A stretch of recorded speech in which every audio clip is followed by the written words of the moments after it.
Later, you will be blaming that America is 50 years older than Nigeria. UK is so years older than Nigeria. Men, we all enter the same classroom these days. We study from the same classroom with them. They don't have better knowledge than we do. We just neglect the right thing. That is why things are going wrong with us. So guys, quick one. I just want to add my comment to what happened and shook Nigeria yesterday with regards to Junior Pope. What happened to Junior Pope is really unfortunate and can be avoidable. However, I am putting the blame 100% on the Nollywood outfit in Nigeria. The Nollywood outfit in Nigeria is regulated by the Actors Guild of Nigeria, where they have ESCOs. And I know that most of the Nollywood actors in Nigeria, they are financial member of the Actors Guild of Nigeria. Apart from that, let's talk about the risk and the hazards that are associated to film industries overall. Nigeria happens to be the only country in the world whereby they don't look into the risk management before they start shooting. Anyone can just carry cameras in Nigeria because the regulatory body they have, which is the AGN, Actors Guild of Nigeria, have not extended the viable and important propellers that will ensure to safeguard the health and safety of the actors who are working under the Nollywood umbrella in Nigeria. Imagine Junior Pope yesterday. You heard the phone call. Listen to him. Oh Jesus, what is this? I got 3 children, I go raise them. I beg, take a small spot. No, like this is a risk. So over here, Junior Pope was complaining, telling the pilot, the person who was sailing the boat, that he have children to take care of and that he should reduce the speed. It actually came to a point where he reduced the speed. I'm not here to talk about the speed or not the speed. Let's talk about the control measures. What emergency management control measures does the Nollywood outfit have to safeguard the health and safety of the people?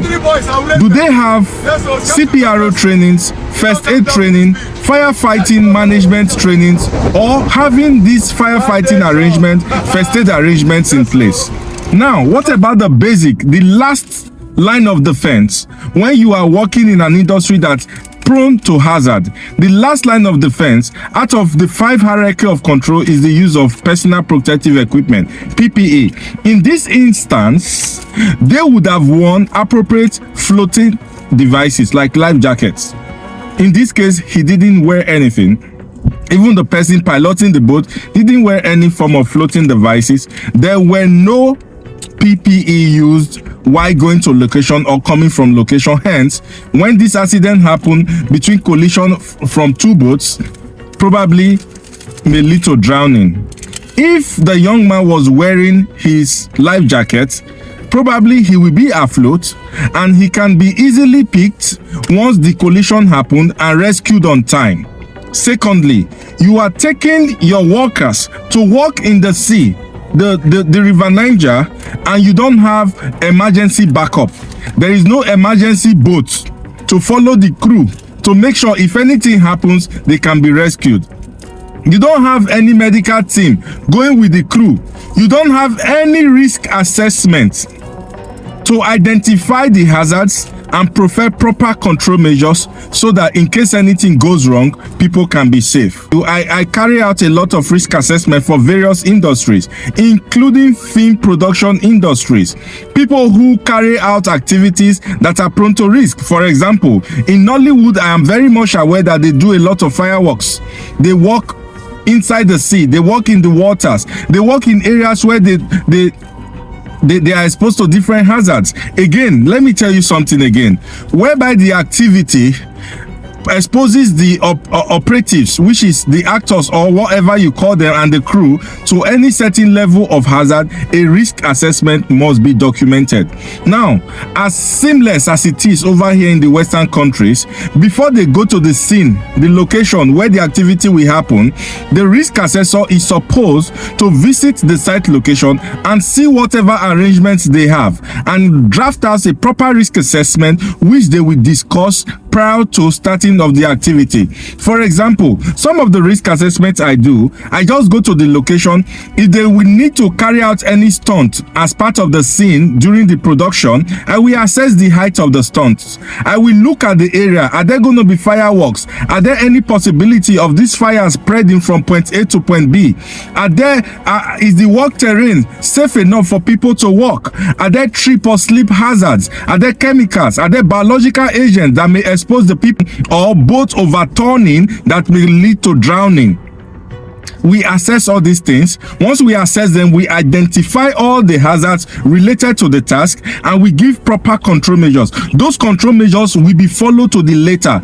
And the least among all the control measures is the use of PPE, which is floating devices like life jacket. That's the least on the priority.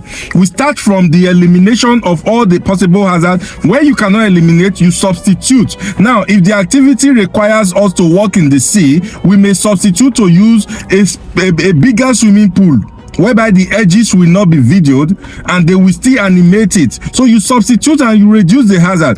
If that is not possible, you use engineering controls. Engineering controls can lay from different use of different technologies and devices to prevent the hazard from happening.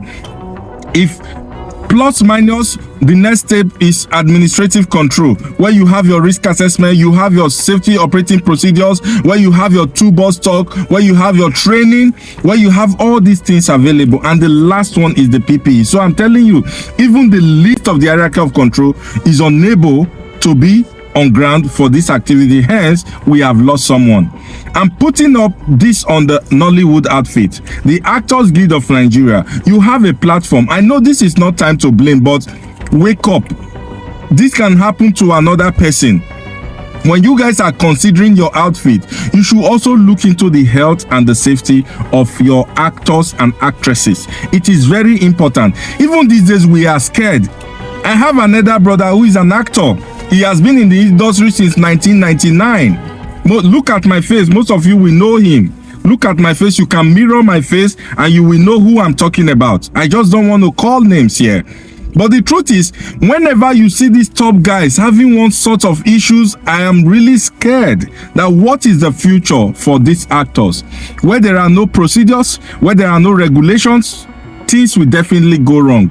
So I'm telling you guys here, when you neglect the importance of caring and catering for the health and safety of people who are working for you, you're definitely going to lose your best hands. So Nigeria, wake up. Later you will be blaming that America is 50 years older than Nigeria, UK is so years older than Nigeria. Men, we all enter the same classroom these days. We study from the same classroom with them. They don't have better knowledge than we do. We just neglect the right thing. That is why things are going wrong with us. We neglect doing the right thing. That is why things are going wrong. So don't say they are older than us. Nigeria is older than Qatar. Nigeria is older than UAE, Dubai. Nigeria is older than small countries like Malaysia and the rest. But they are better than us, even Singapore. So what are you talking about? Do the right thing. Now make that guy day on a life now.